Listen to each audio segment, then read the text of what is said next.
Policy बाजार पर 1 करोड़ रुपए का टर्म लाइफ इंश्योरेंस केवल 450 रुपए महीने से शुरू। वाव! 4 cases of Omicron BF.7 variant in India. BF.7 variant is driving China's COVID surge. Centre says mask up in crowded areas. Random testing of international passengers to begin again. Political twist amid heightened COVID alert. Health Minister writes to Rahul Gandhi, Ashok Gehlot of the Congress, suspend Yatra if unable to follow COVID protocol, says the minister. Minister takes a jibe, says no one entitled to special treatment. Congress claims BJP scared of impact of the Bharat Jodo Yatra. China's COVID situation worsening rapidly as videos surface on social media from across China. Chinese government silent on social media reports. And Amit Shah makes a strong statement on drug menace in the parliament, says borders must be policed. Dirty money is weakening our economy. Amit Shah says drugs funding terrorism. Serial killer Charles Shobraj to be released. Shobraj to walk free after 19 years in Nepal jail. Taliban bans university education for women. Global condemnation for Taliban right after this decision. US warns of significant consequences.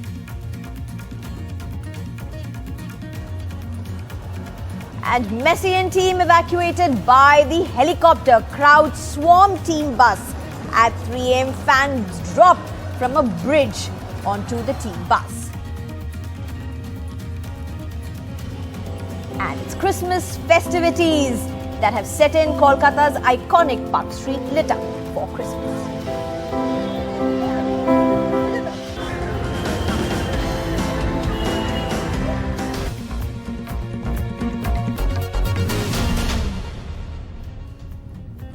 Hello, I'm Sneha Koshi and let's take you through all the big stories.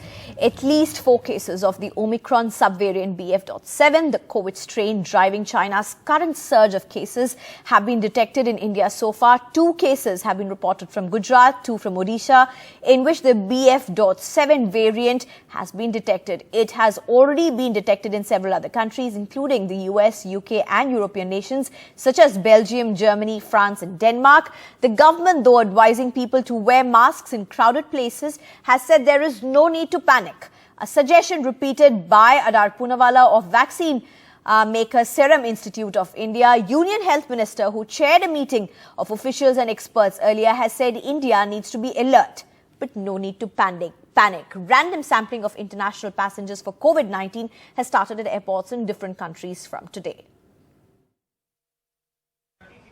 कल राजस्थान के 3 MP ने मुझे पत्र लिखा था कि राजस्थान में भारत जोड़ो यात्रा में गए हुए कई लोगों को कोविड पॉजिटिव पाया गया है। राहुल जी को एक पत्र लिखा और एक गहलोत जी को पत्र लिखा और मैंने कहा कि भाई मुझे ऐसा पत्र मिला है, उस यात्रा में भाग लिए हुए कई लोगों को कोविड पॉजिटिव पाया गया है। Surge of COVID cases in other parts of the world has turned into a full-blown political war between the BJP and the Congress. The centre, in a letter, has asked Rahul Gandhi to ensure COVID protocol or suspend Bharat Jodo Yatra in national interest in the view of rising cases. Congress has hit back at the centre, saying the BJP is scared of Bharat Jodo's impact and where were the norms for Prime Minister's rallies. तो BJP खुद विचलित हो गई है, disturb हो गई है और होना स्वाभाविक है। जो सफलता मिल रही है यात्रा को।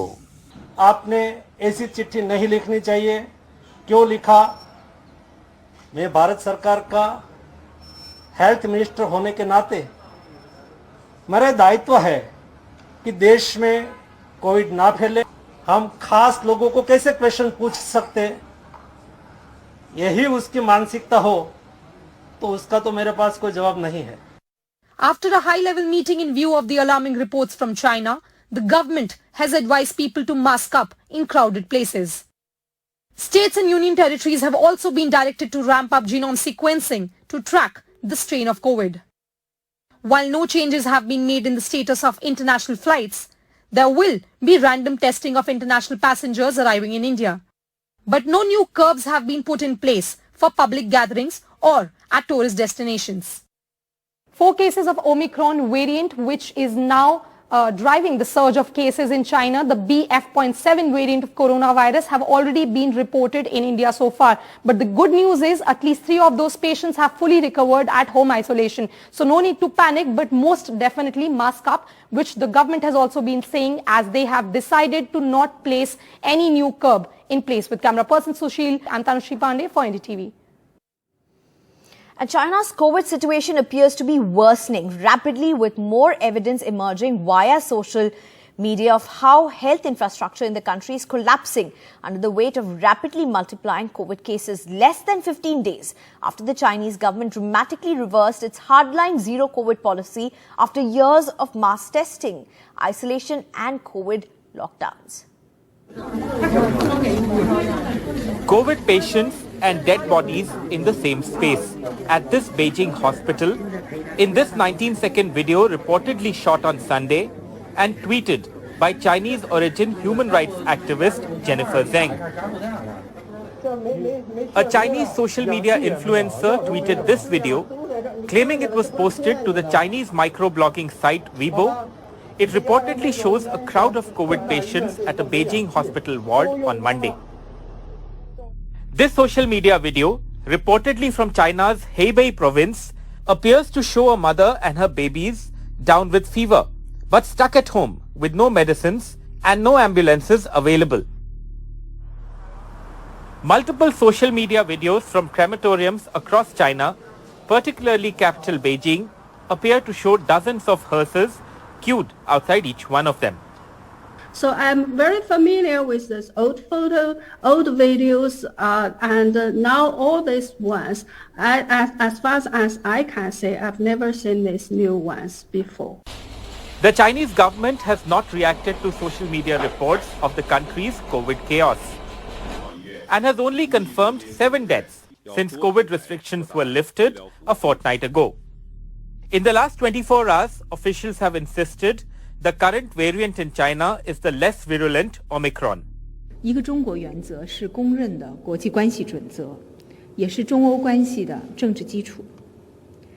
欧洲议会作为欧盟的官方机构，理应遵守一个中国原则。中方坚决反对欧方同台湾进行任何形式的官方往来，敦促欧方切实恪守一个中国原则，在涉台问题上谨言慎行，避免干扰中欧关系大局。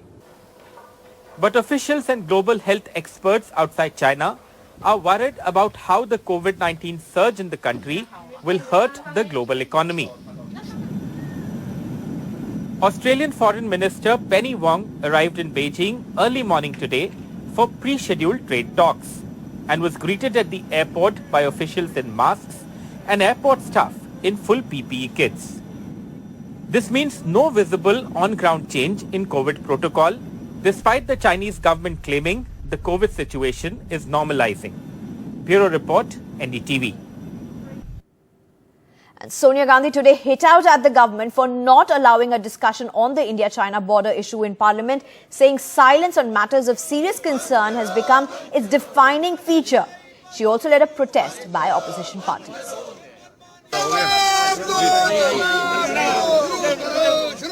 Former Congress President Sonia Gandhi leading the protest by opposition parties near the Gandhi statue in the Parliament complex, demanding a discussion on the clashes in Taiwan. We have been demanding a discussion on China. We're not asking for military secrets. What gives them the courage and the confidence to choose the time and place and enter Indian territory? If you are building massive infrastructure and if you are able to match the infrastructure of China, why are you not able to prevent the incursion?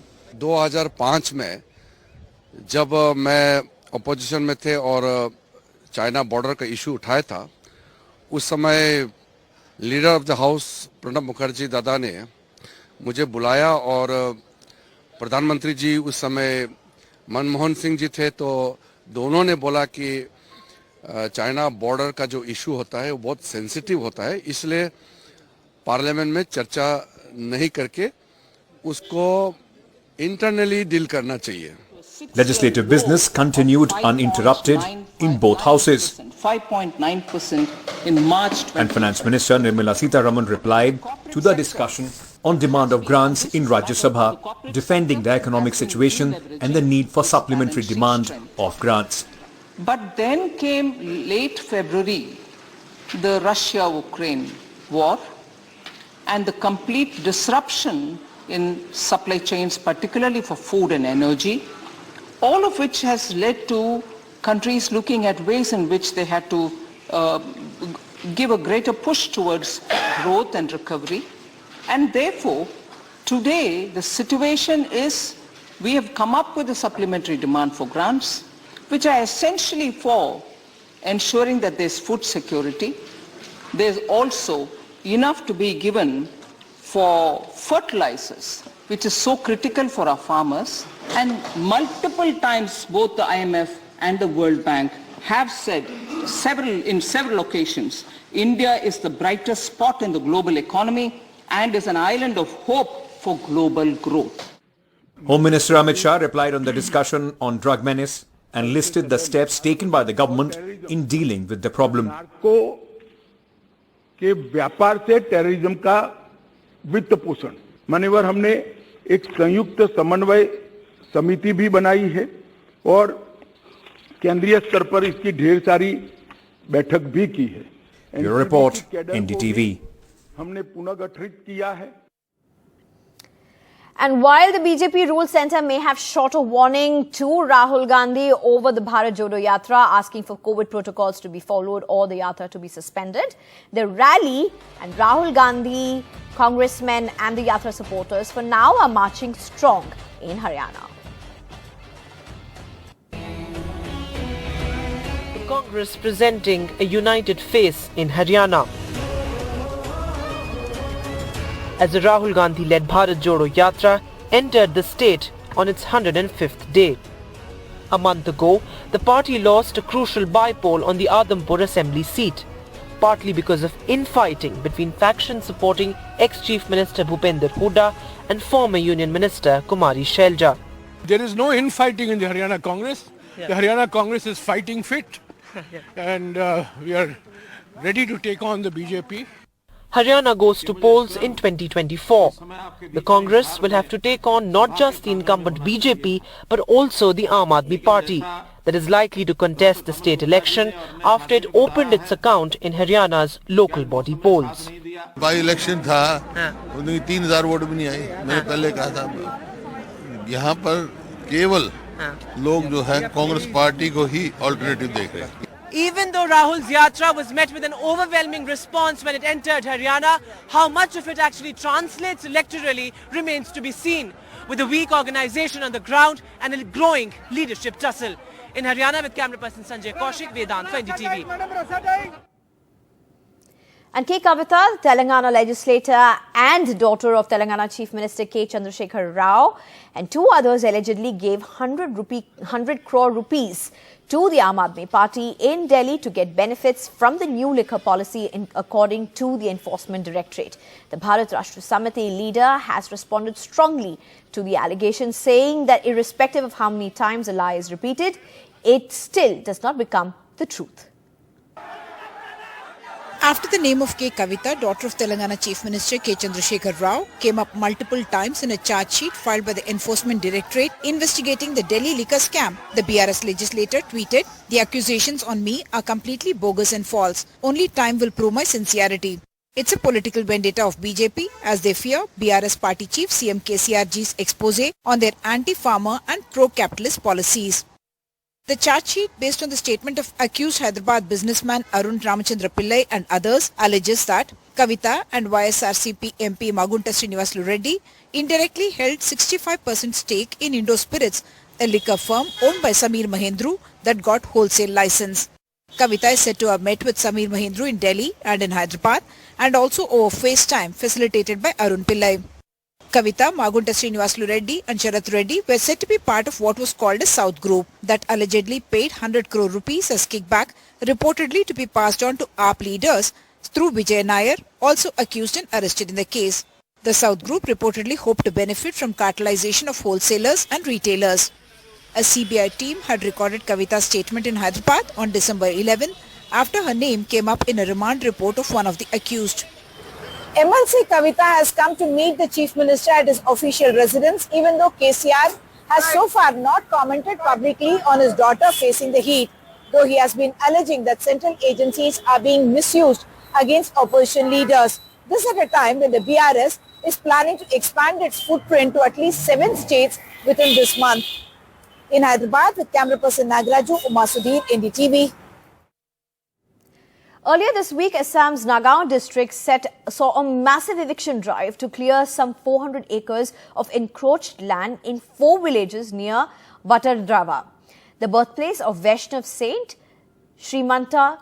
On doing so, the BJP-led government has kept its poll promise, but the opposition has alleged that those evicted are Indian citizens and landless. At Ground Zero, NDTV's Ratnadeep Chaudhary and Sanjay Chakrabarti find out how amid high politicking on evictions, hundreds of people are left on the road under open sky as winter chill sets in.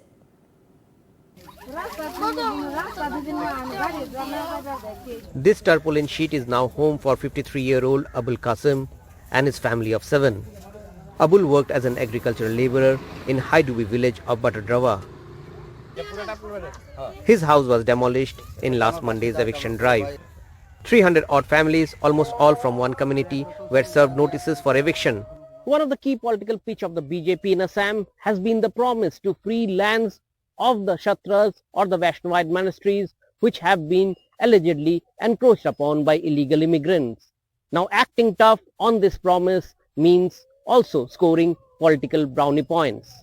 But Qasim shows a dozen documents, including his voter's card, NRC documents, legacy data of 1951 and land revenue receipts, to claim that he is Indian, but Bengali Muslims often bear the brunt of being branded as Bangladeshis.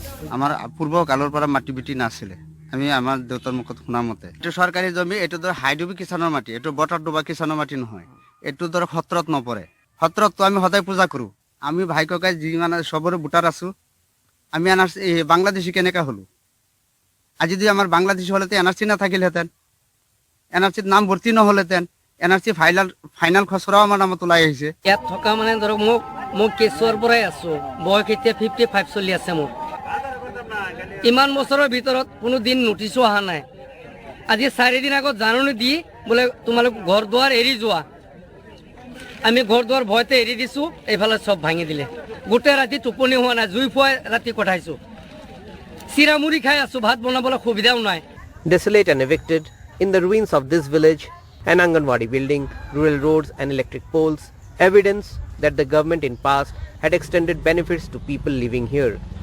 But parties are now trading charges on vote bank politics. These people were there for more than 30 or 40 years and they are Indian citizens. And the government policy is there for landless people. They must be provided alternative land. And the BJP is aggressive on the eviction rhetoric. उसको community बोल रहे हैं हम तो community नहीं बोल रहे हैं हम तो उनको आक्रांता बोलते हैं जिन्होंने 17 का माटी मंदिर का माटी कब्जा किया है वो महापुरुष शंकर देव जी का जन्म स्थान है और वहाँ पे इंक्रोचमेंट हुआ है उसको हटाना हमारा धर्म भी है हमारा कर्तव्य भी है An interim report submitted by the State Assembly panel claims about 22.5% of Kshatra land which are part of religious centers propagated by Vaishnavite saint Shankardev have been encroached upon. And the threat of more evictions like this one in Nagaon's Bharat are now in the offing. With Sanjay Chakrabarti and Nakul Rabha in Bharat, Ratnadeep Chaudhary for NDTV. And the action in the Twitter world doesn't seem to end. Now Elon Musk says he's going to quit. But when? More on that after the break.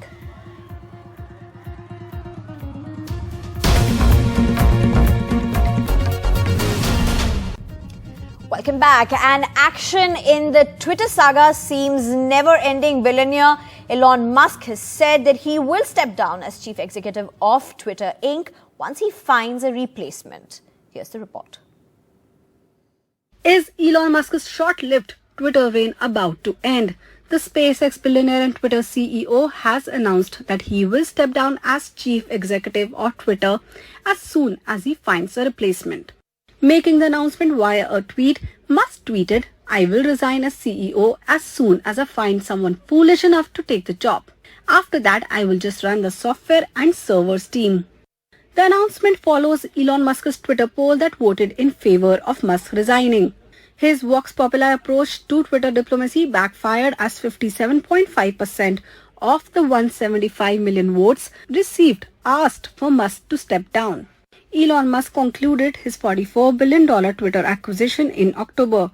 Since then, he has introduced a range of rushed policies that have undermined stock prices of not just Twitter, but also his other company, Tesla. Tesla shares are trading at a 52-week low and are down by 59% since Musk announced his plans to acquire Twitter in April.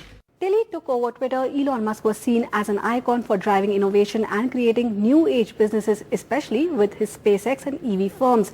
But now Elon Musk's roller coaster time as Twitter's CEO has shown that running a social media platform is far, far tougher than rocket science. Rubina Mongia, NDTV.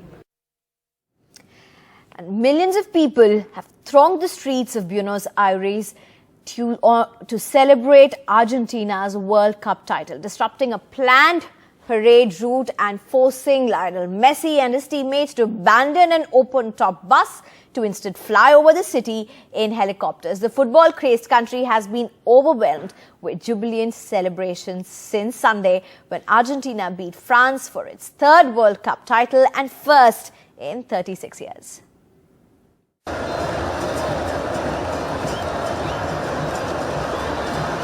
4 million people were in the streets of Buenos Aires by Tuesday afternoon to see Lionel Messi and the rest of the World Cup winning team.